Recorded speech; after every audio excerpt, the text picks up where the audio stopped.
Hi, my friends. Happy Saturday. Welcome to another Chit Chat Live from East Texas. I'm your host, DC.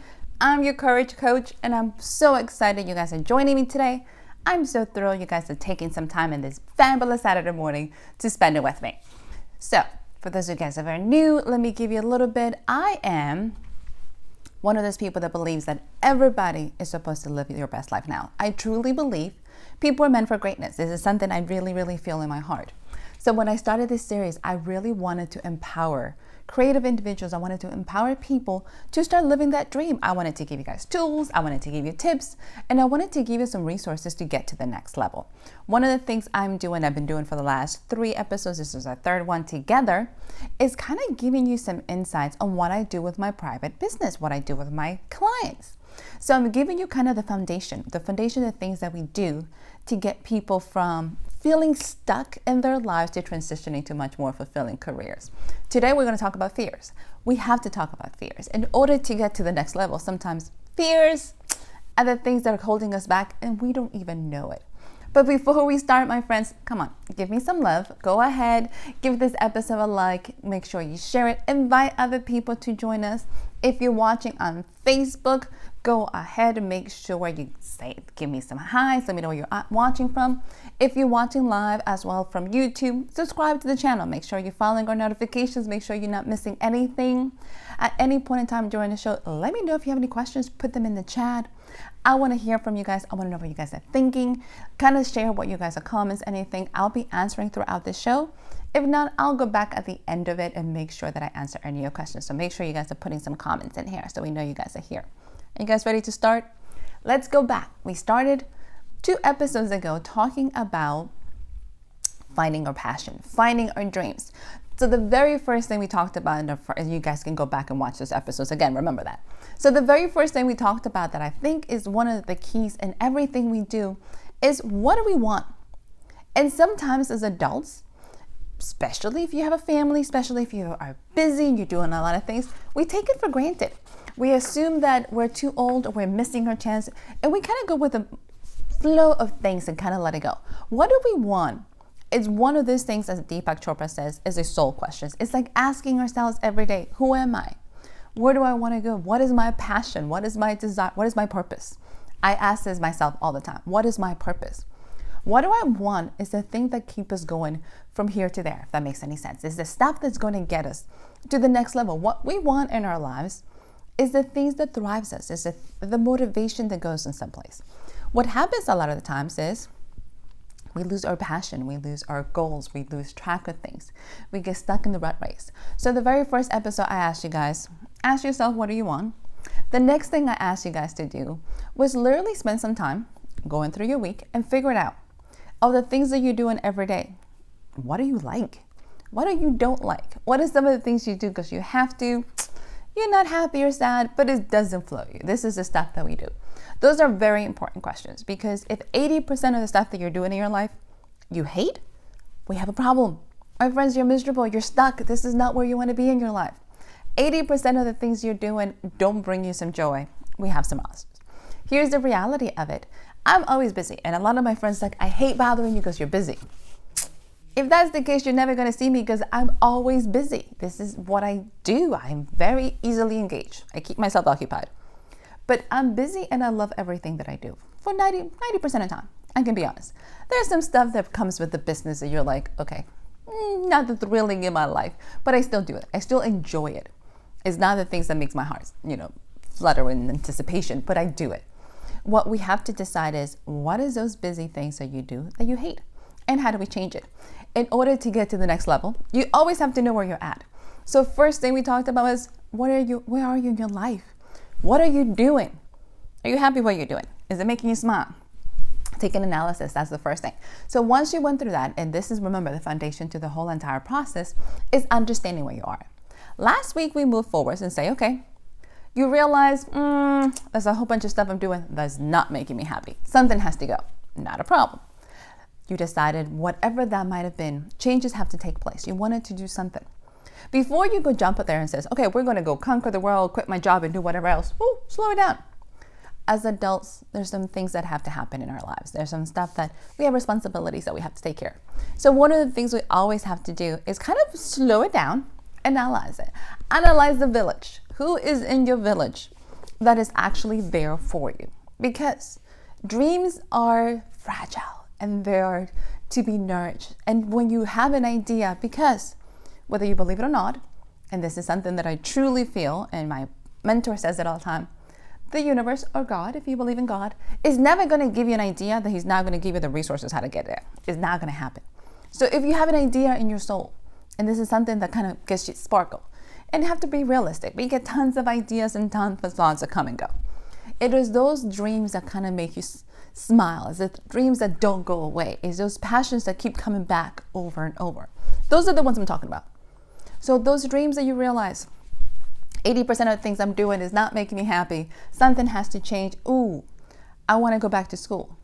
Before you take those leaps, because like everything else, my friends, when we're doing something exciting, think about if you got a new car, or if you got, like I'm a purse person, if you got a new purse, you got a new gift, you are starting dating somebody, you want to share this with the world. When we're happy, when we have something in our lives, we want to share it with everybody. So, and if you're in that situation, go ahead, put some comments. Let me know if this is something you do. When something exciting and happens to you, do you share with people? Just give me some yeses. And I see Miss Laura is on the line with us. Just give me some yeses. Put it in the comments.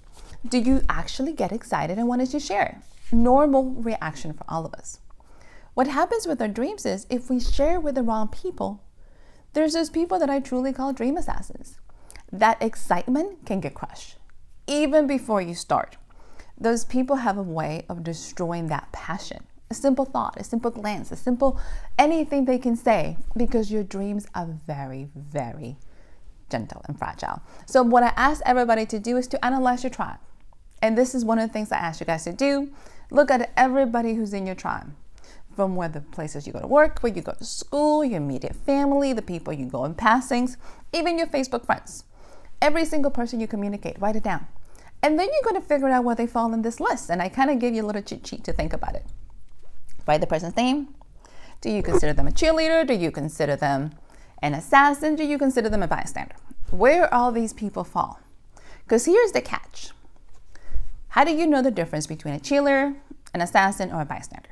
Your cheerleaders, and we tend to have a small crowd. It's not going to be a lot of people, my friends. It's not going to be thousands of people. It's going to be small. These are the people that you're going to tell them, regardless of the crazy idea, regardless of how wild it sounds, are going to be excited for you. They're going to be the ones that's like, okay, when do we start? What do you need? What can I do? How can I help? That sounds great. Let's make it happen. They're the ones that when you tell them this idea are just as excited with you. Your cheerleaders are the ones who usually are going to keep you going, oh my God, this is such a great thing. I think you should do it. Those are the people you want. You want those to help you water that dream. Continue to grow that dream. Your assassins, it's a tad bit hard to decide. They're a tad bit hard to discern. For the simple fact that this is the part that they come in many disguises. When I talked last week, we talked about roadblocks, and roadblocks can be physical. It can be, financial, it can be time-wise, definitely people. Your assassins are one of those roadblocks. Your assassins are usually come with well-meaning people. They have really good intentions. These are the people that are always telling you, let me play devil's advocate. The devil does not need an advocate. They can be bad on their own. These are the people who are always going to question what you're doing and why do you do it and why do you think. Those are the ones in your lives, and it's hard to say it, and my friends, sometimes it hurts us, who always are going to comment, do you think you're better than us because you're moving on? These are the people you're going to find in your lives that you want to, whether we like it or not, because they tend to be family, they can be friends, they can be dear ones, you want to impress. And sometimes a thought or a comment from them in passing carelessly will destroy your dreams. Here is the reality. These are your dreams, not theirs. They don't have to be excited about it. They don't have to like them. They don't have to care. God did not put that dream in their hearts. They don't understand where you're coming from. The problem we have is, depending on our situations, where we're at, where we live, the people in our lives are only judging us for what they see, not by what we know and what we feel. They only judging us where we're at. You think you're going to go back to school? What? Who do you think you are? And they'll give you those reasons. So when you're looking at it, my friends, you have to realize who's in your tribe. This is huge. You have to know who are the people you can count on and who are the people, let's be honest, that you might want to keep that dream very secure and very away. So when you're analyzing your tribe, you're looking at people who are excited, who are motivated. So also look at yourself. This is the roadblocks within ourselves. Because here's the thing. If 80 to 90% of the people in your tribe are negative, condescending, don't really dream, don't really have these expectations, that could be also a reflection on us. That's a reflection on our attitudes. Your attitude is going to bring your tribe to you. So if all the people in your life are negative, all the people in your life complain, they have no dreams, they have no goals, then you might want to look and say, is that who I am? Is that who I become? Spirits are very transferable. If you spend too much time with negative people, you tend to become that. If you spend too much time criticizing people, you will find yourselves criticizing people. If whoever you're surrounding yourself is not bringing the best of you, this is hard, my friend, because you're going to find yourself in that situation. You're going to find yourself doing those things. So when you're looking at roadblocks, you have to really, really think, who's in my tribe? Who are the people that I want to share my dreams with? And who are the people that might honestly kill it just because they don't see it? Because today, now we're going to talk about fears. So fears is those things that back in the days, let's be honest, kept us alive. Fears were huge. They were the things that survived. Those are the things we were able to protect ourselves from, like getting attacked by a lion. You know what I mean? Looking for food, not eating poison things, not stepping on fears were huge back in the day. Nowadays, in our current society, there's not that much our fears can save us in the immediate, if that makes any sense. Sometimes our fears tend to paralyze us. Because here's the part. You're doing your analysis, you say, okay, something has to change and I want to go back to school. We have identified those roadblocks, we identified those people, we got our cheerleaders in place. And then we start thinking about, can I do this? What does this mean? And fear slowly kind of talk to us in the back of our minds. Because when we're in your 20s, and 20s, if you're over 20s or in your 20s, there's something about that age that is magical. The 20-year-olds, teenagers are fearless. They're not looking at the consequences of their actions. They're going to have an idea and they're going to jump. It's usually the reason when we ask them, it's like, what were you thinking? 90% of them, they're not. They're just jumping. They had an idea and they're going to do it. It took me less than 45 minutes to decide that I was going to join the military in my 20s. I was going to finish college and join the military. Did not think too much about it. That was not a hard decision. We're going to do this. 45 minutes to go join the military. That's it. Not much thought to it. As an adult now, it's a little different. Once you hit a certain age, and there's nothing wrong with it. We always think, oh my God, we get old, we get stuck in our ways. That's not the case. We're not stuck in our ways. We become very risk phobia. We tend to look at things from a different perspective. When you're young, we don't see it that way. As you age and we become more mature, wisdom comes in age, we see all the mistakes that we did in our youth. I'm like, that didn't turn out too well. We are also looking at what we have in our immediate life. We get to the place in my 40s, you're looking at, I have a mortgage. I have bills to pay. I have responsibility. If you are a parent, you're looking at your children. You're taking kids to school. If you're running a business, there's people that are counting on you. If you're an employer and employed, there's all the things that come with adulthood. And I still think adulthood is a little overrated, but that's just me. But we become a little bit more secure. We need that security. We become a lot more focused on all the things that we could lose. So we become content. We might not be thrilled and happy, but we get comfortable. And we tend to rationalize this. It's like, well, it's not that bad. It's not great, but it's not that bad. That's what those things do to us. Because the older we become, the more conscious we become of all the things that we're responsible for. It's part of the adult life. Unfortunately, good, bad, or indifferent, we tend to look at it that way. So what happens to our dreams? So here's one really easy example to think about it. You realize, I really don't like what I'm doing. I need a change. We're going through this process and you say, I should go back to school. Sounds like a great idea. You sleep on it. And the next day you think about it, you're like, what does that mean? And the first thing you're looking at is, I'm too old. I don't have the money. I don't have the time. What if this doesn't work? What am I doing here? Fears comes in and gives you, I usually think fears can be disguised in the shape of excuses because we have a whole bunch of reasons why this might not work. It has nothing to do with being proven or not proven right or wrong. That's what our fears do. Our fears come in these shapes and they whisper in the back of our minds and they tell us all these things. And if you have a couple of dream assassins, they're going to tell you their fears too. So you have all these things coming at you. But what does that mean? So let me give you my life. And I've talked to you guys before, and if you've been following along with me, I was in that stage of my life. And from the outside, I had the perfect world. I can guarantee you, everybody's like, oh my God, I'm living the American dream. I have the job, I have a career, I get paid well. I'm doing all these things that I'm supposed to. Remember those question marks?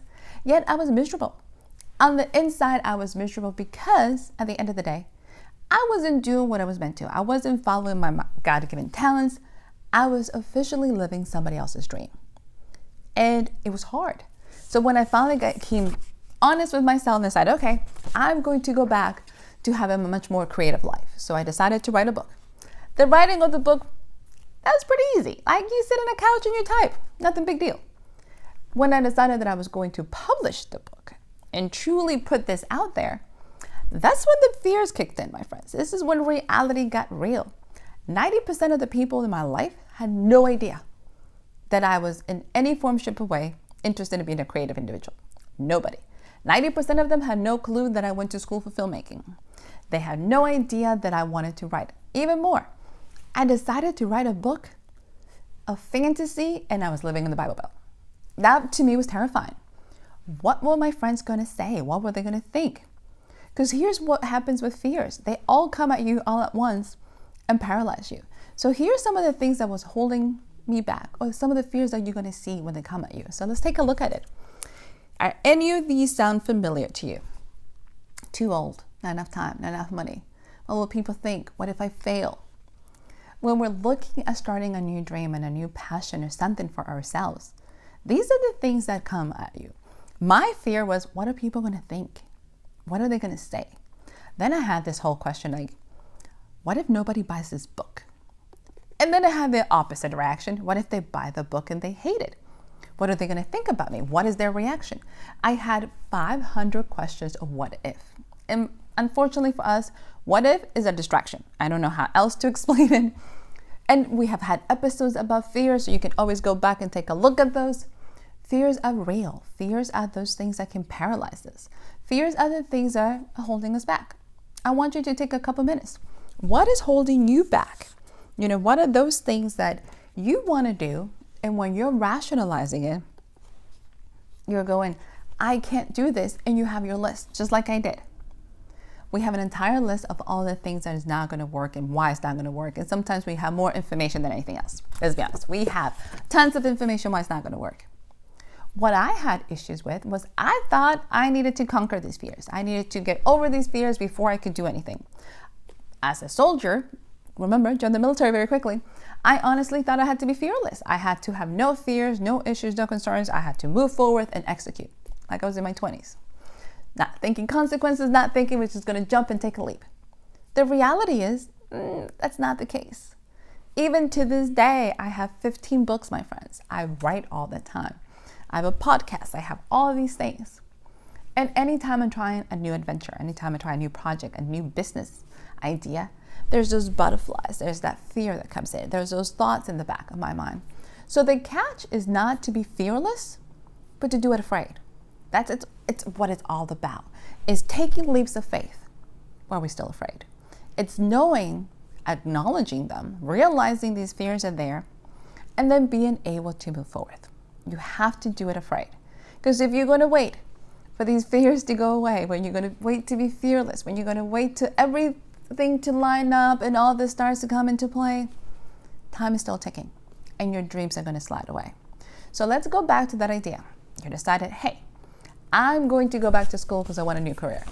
The first thing we do, because remember, this is still the foundation of my business program. So the first thing I do with my clients is I want them to acknowledge. I want them to understand where these fears are coming from. Are their fears, or does somebody else put them on you? Is these somebody else's thoughts? They're not yours. Because that's the reality. Sometimes we pick up fears from other people. Are they yours? Or does somebody else tell you this was going to happen? So let's start with the too old. Because, we have a couple fears and we all acknowledge. So too old. What does too old mean for us? How do we become too old? We are living in a society that, for whatever reason, is obsessed with youth. Youth has knowledge, lots of knowledge. Like, think of all the information at their fingertips. Wisdom comes with age, and that's kind of the difference. So we are convinced that in order to start a new business, a new adventure, take a leap of faith, we have to be young. My friends, I was literally 38 years old when I decided to start writing. 38. Let's be honest. And my parents was like, you're just a kid.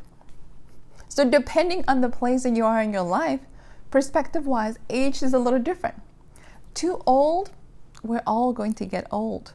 What you do with your time is what matters. So you're never too old to start something new. Everybody says, you can't teach an old dog new tricks. Good news, we're not dogs, so that doesn't qualify. So too old is not going to count.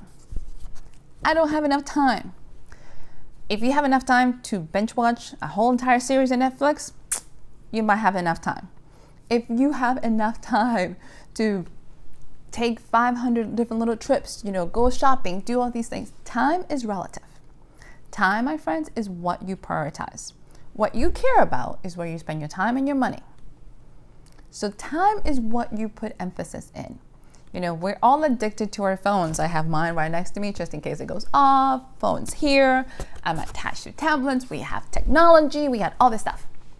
Time is relative because the amount of time that I can spend looking at all my notices on Facebook, and we all have them, I probably could have read a couple books. So when it comes to time, you're going to spend it doing something. Can you spend it chasing your dreams? I don't have enough money is a huge one, and I hear it a lot. So my question for everybody every time I hear this is, how much are you worth? Especially for parents. Parents are like, my best friend is probably the greatest example. He has no issue spending tons and tons of money on his babies. He loves them. This is what his dreams are for.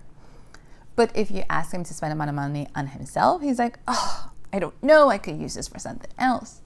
It comes back to how much do you think you're worth? Are you worth going back to school? Here's the reality. When you're looking at going back to school, investing in a business, investing in a course, investing in something, there's always options. It doesn't mean you got to pay the whole thing up front. There is loan programs. There is payment plans. There is, if you're going back to school, there are grants, depending on what your situation is. One of the things that I realize a lot is everybody says, I want to go back to school, but I don't think I can. And they never actually ever make it to the school to ask questions. Like, at no point in time do they take the first steps. Like, just go ask. See how much of it. Nowadays in North Korea, so I'm going to give you a pitch for most schools' educations. Do you know, because of an adult life that we have and all the experience that we have and some of the trainings that you have taken, that it can count towards your education? There is programs out there, and every school is a little different, that actually has these options. So before counting it off, then you go talk to them. Take the first step. Then you're looking at, here's one of my favorite ones. What will people think? This is the one that got me, my friends, because fear of the public, fear of speaking in public, fear of what people are going to think are usually one of the hardest ones for adults. Whether people say it or not, we want to be like. I know everybody's like, I don't care what people think. We care what people think. We live in a community. Very few of us don't really can say we're hermits. We tend to care what people think, whether that be our immediate family or a lot of group of people. We care. It's just the nature we've been, that's kind of in our DNA, it's just our nature. So what people think matters to us, and it tends to matter a lot, and it tends to hold us back. It goes back to how much do you care what they think, and how much do you care how happy you are, how authentic you are. This is all about being authentic. It's all about being your true self at all time, and it's following your purpose. Are you going to make some people mad? Yes. Are you going to disappoint some people? Probably. But can you be respectful while you do it? That's the catch. Be respectful at all times. But be true and authentic to yourself. Be true and authentic to the dreams and beliefs you have, because that's what you're going to do. It's all about acknowledging the fears and kind of going down and say, how much is this realistic? How much is it holding me back? How much of all these fears, and take a look at some of the really big ones that we kind of have to look at as adults. What do we do? And how do we make it here? So one of the things I realized when I decided to start writing is with my fears, they were both whether I succeeded and failed.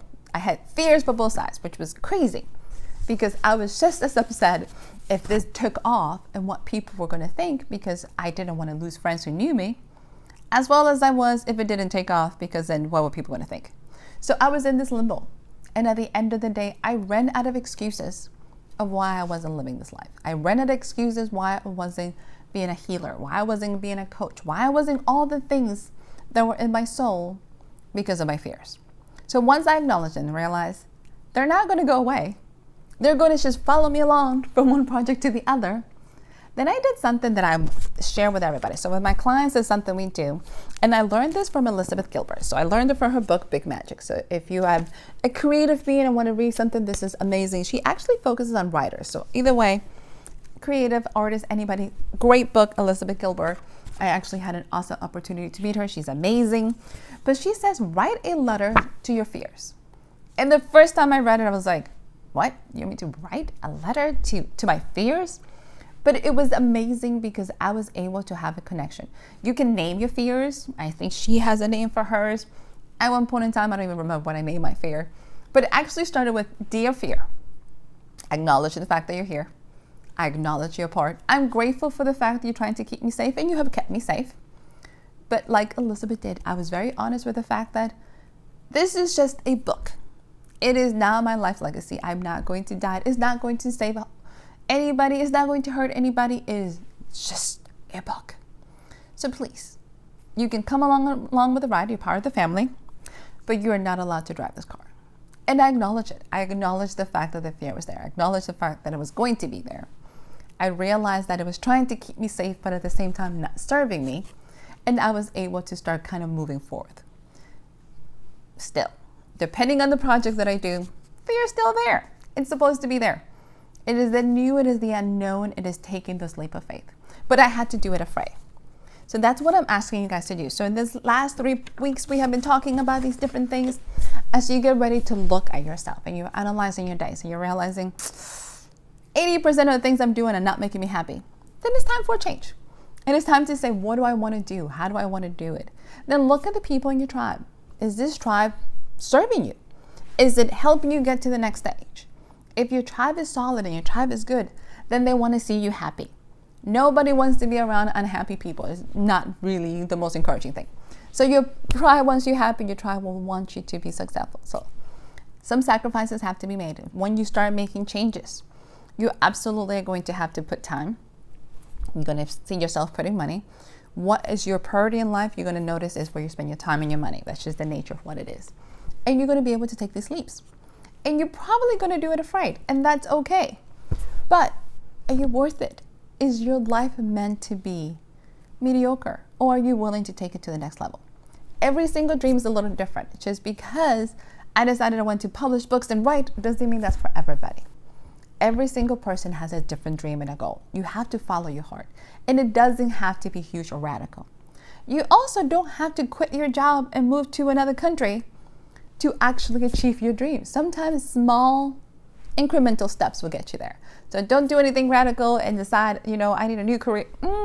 Let's get you there slowly. Make sure you have a new job before you take the leap. But make sure you're taking these steps.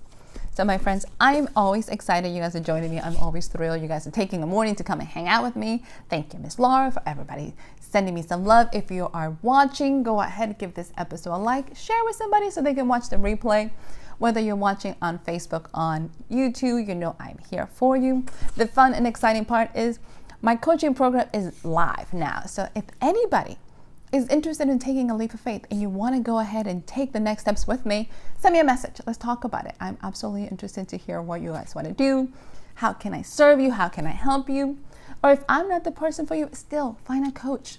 I'm a true believer mentorship and coaching can do it. One of the things that I offer all my clients is I'm planning to be your cheerleader. I'm also planning to be your accountability coach because you need both. Because this kind of program regards whether you're trying to take it to the next steps. You need somebody to remind you where you say you're going to go and help you get there and help you get you to the next level in your life. So interested in continuing with that. It is a commitment. You are going to commit some time. You are going to commit some funds. You are going to make this a priority. But if your life is meant for greatness, you're going to do it. So let me know if you're interested. Send me a note. We'll chit chat. I'll definitely send you a note to say hi, see how you guys are doing. I'm excited you guys are joining us. Next week, we'll be back. And I want to focus a lot next week on health-wise in terms of how are you taking care of yourself. So we're going to talk about focusing on yourself, focusing on being balanced, and especially in these times of turbulence, and especially in these times where everything just seems all over the place. Let's talk about what we can do to make sure we're taking care of ourselves and making sure we're taking care of our bodies and living to the next lives. And so that's something that we want to definitely talk about. So if you guys have any questions or concerns, put it in the comments. Let me know what you guys are thinking. I am extremely grateful you guys are joining me. I'm sending you lots and lots of blessings. Hopefully you guys have a beautiful Saturday morning. It is gorgeous here in East Texas, so I am ready to go out. I'm going to go out and catch some movies for the days just because I love movies, so it's fun and exciting. I'm sending you lots and lots of love. Thank you everyone for joining me. Go ahead, take a leap of faith. Follow your dreams. Know that you're allowed to do it afraid, and know that you are meant for greatness. So I'll see you guys next week. Bye everyone.